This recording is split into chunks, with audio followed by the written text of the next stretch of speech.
এই যুদ্ধের মধ্যে এই মাইজভান্ডার শরীফে বাবাকে আপনার বাড়ি চরিত্র পালিত হয়েছিল। সুবহানাল্লাহ। এগুলো আপনারা যারা আপনারা আসেন তাদের জানা উচিত, ঠিক কিনা? জানা উচিত। আমরা কাউকে ভয় করি না আল্লাহকে ছাড়া। কোন হানাদারকে আমরা ভয় করি না, কোন মুনাফিক কাফের মুশরিককে আমরা ভয় করি না। আমরা মজলুমের পাশে ওই সময় ছিলাম ৭১ সালে। মাইজভান্ডার শরীফ অন্যান্য অনেক দরবার হানাদারদের পক্ষে গেল, মাইজভান্ডার শরীফ ওই দিন মজলুমের পক্ষে ছিল, এই দেশের মাটি মানুষের পক্ষে ছিল। যে কারণে আল্লাহ পাক এই মহান ওলিদের উসিলায় এই ৯ মাসে এই দেশের স্বাধীনতা দিয়েছে, ঠিক কিনা? আজকে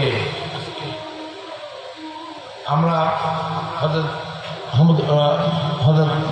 গৌসুল আজম শাহ গোলাম রহমান বাবার অনুসরণ করেছি। আমরা চাই এই দেশে স্বাধীনতার সার্বভৌমতা যেন ওই ৭১ সালে যেটা অর্জন করেছি আমরা সেটা যেন উন্নত থাকে।